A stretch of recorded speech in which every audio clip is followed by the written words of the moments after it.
let me tell you a chilling tale that has haunted a remote vineyard town for over 60 years. It's the tale of a deadly poisoner who was never caught, and the lessons we must learn so evil does not take root again. Listen close. The story begins in the autumn of 1958, in the small wine country village of Santa Helena.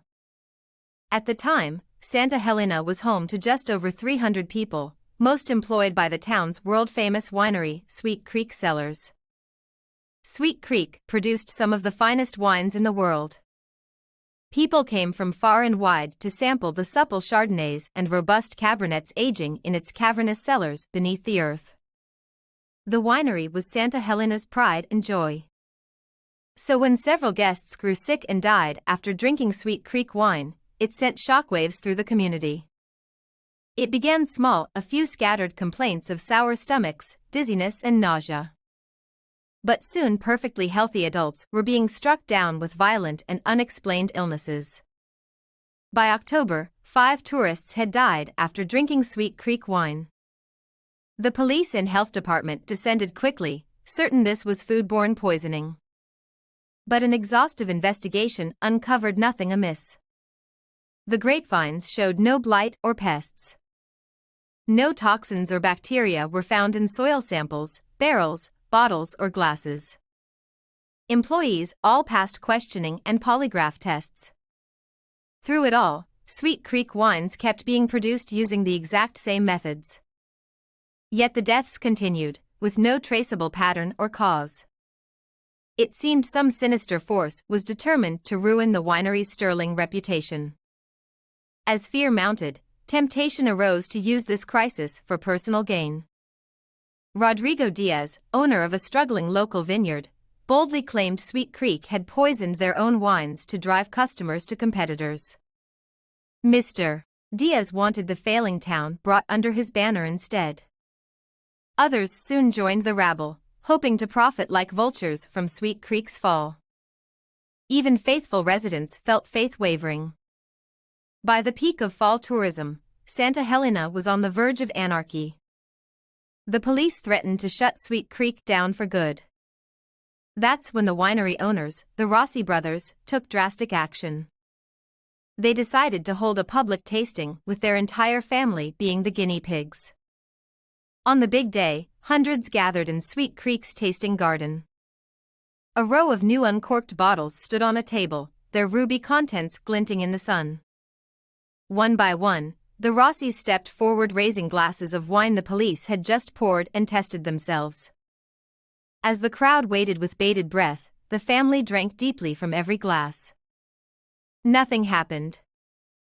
The Rossi family showed no signs of illness or poisoning. A hushed silence fell, followed by gasps and applause. The family had proven their winery's innocence beyond doubt. Ashamed, Mr. Diaz admitted spreading lies to discredit Sweet Creek. The town united behind the Rossis, promising to stand by Sweet Creek until the mystery was solved. Something sinister was at play here, but it was not the work of local hands. In the following weeks, extra guards were posted at the vineyard day and night. No detail went unchecked, from soil to bottling. Yet the deaths continued sporadically, with no pattern or clue. By early November, the police were at a loss.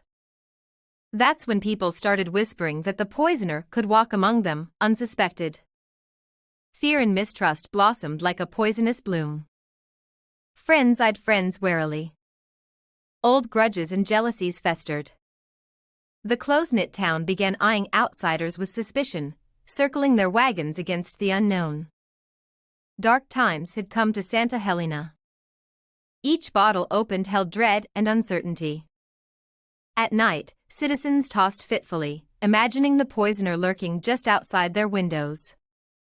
For a time, it seemed the poison had seeped into their very minds and souls. But finally, the community found its antidote: unity.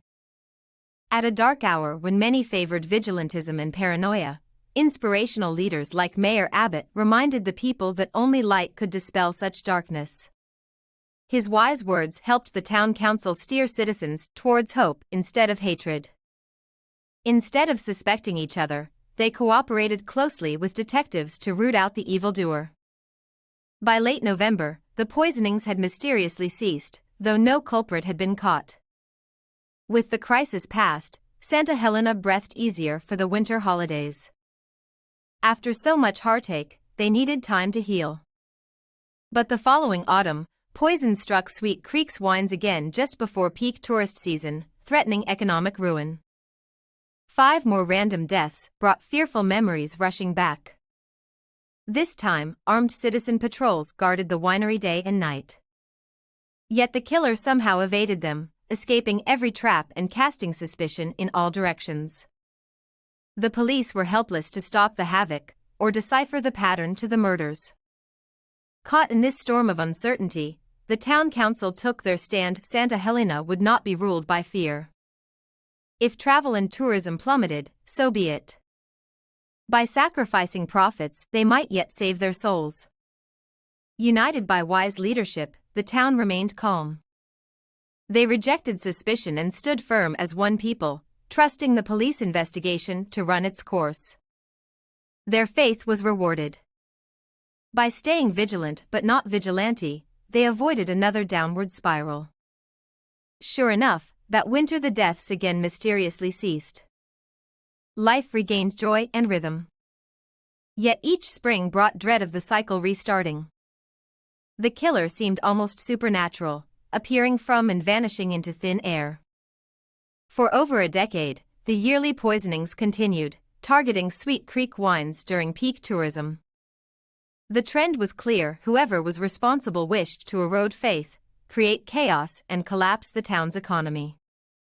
Yet Santa Helena persisted, weathering each crisis without losing spirit or community.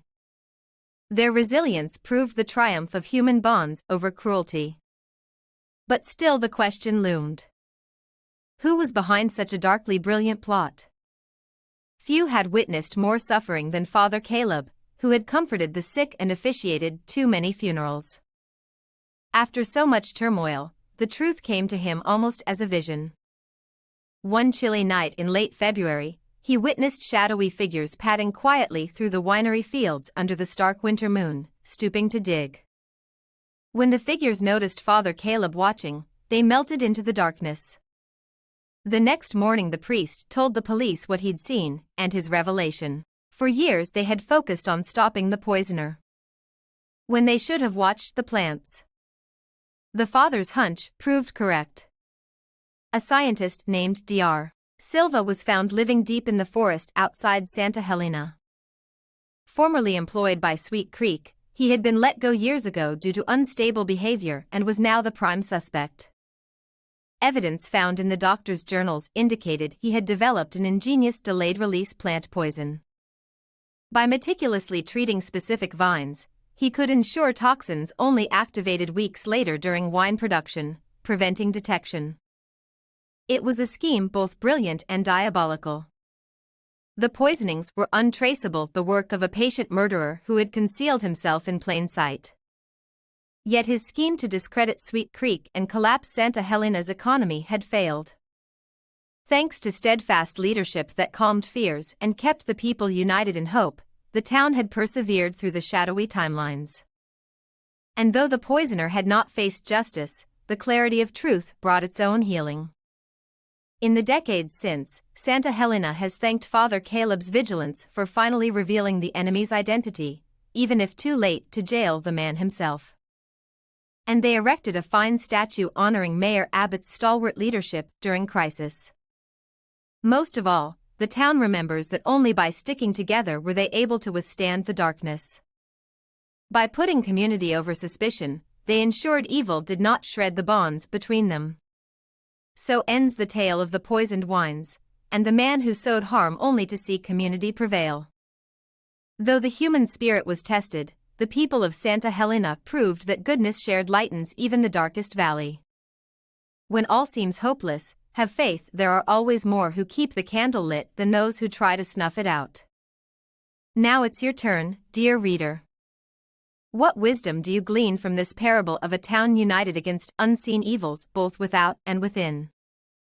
True understanding comes not by magic, but seeing ourselves in the story.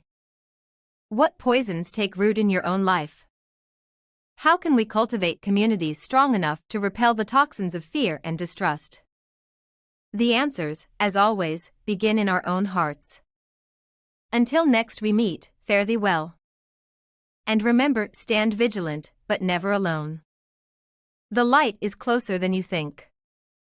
Well, that was quite an eerie tale. I aimed to craft a story that explored fear and evil, but also the power of hope, wisdom, and community. Please let me know what you thought, or if you have ideas for future tales. Your feedback is so valuable for improving my storytelling. Thanks for listening.